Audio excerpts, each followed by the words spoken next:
let's build a cash pay model that is a life raft that's an alternative, and let's build a pathway that makes sense, that maybe is a more nuanced approach to driving healthspan. Because I know for a fact, Secretary Kennedy has said his goal is to leave a legacy that transitioned our broken sick care system into a healthcare system, into one that prevents chronic disease rather than monetizing chronic disease. That has literally been the mission statement since the day we opened our fucking doors. Yeah. I'm like, that's all we're trying to do. And I love it because then you get into the fun shit. Like, where do we go with all this gene activation, and where do we go with like the ability to optimize humans, right? Rather than just trying to keep you from being sick, we should strive to make you superhuman. I mean, that's really my belief. Like, why do you want to have normal hormones when you can have optimal hormones? Right. Normal bone mineral density when you can have optimal bone mineral density. That's what I'm talking about. On all of these let me things. ask you this about the gene stuff. What do they do?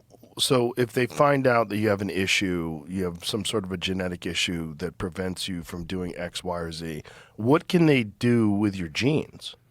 So it varies by gene, but it gives us the reason to try and understand, oh, okay, this is why this has been a repetitive issue. And it begins to give you answers to the test. So you're not taking a shot in the dark. And those answers will allow us to hopefully tailor and develop nuanced treatments. Now, the future is they're able to turn off and on genes like a light switch. I don't know if you saw, like they just, there was a whole article about they discovered that whales have a protein unique to whales and they live over 200 years. And they think this protein could be one of the keys to driving human health span and longevity. And it's basically the premise is, can we synthesize and utilize this gene to turn on the gene in humans and have us secrete and produce a higher level of this protein or this amino acid? And would it drive our health span and reduce our risk of cancers?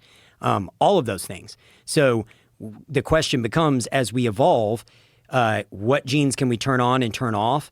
You know, what does the regulatory landscape of the future look like in America? China and Russia are already doing these things, right? And so even if we attempt to fight the evolution of science, I think we're going to look back in a decade and go, I cannot believe we put people on petrochemicals to solve problems, because we're going to be able to go in and turn off or on a gene and fix that problem, right? At the cellular level, at the biological level, you're going to be able to fix and remediate so many of these issues. That's all they're doing with the bone mineral density is they're turning on a gene that tells you to increase your bone mineral density. Or when you look at the follistatin, you know, that they're using in cattle,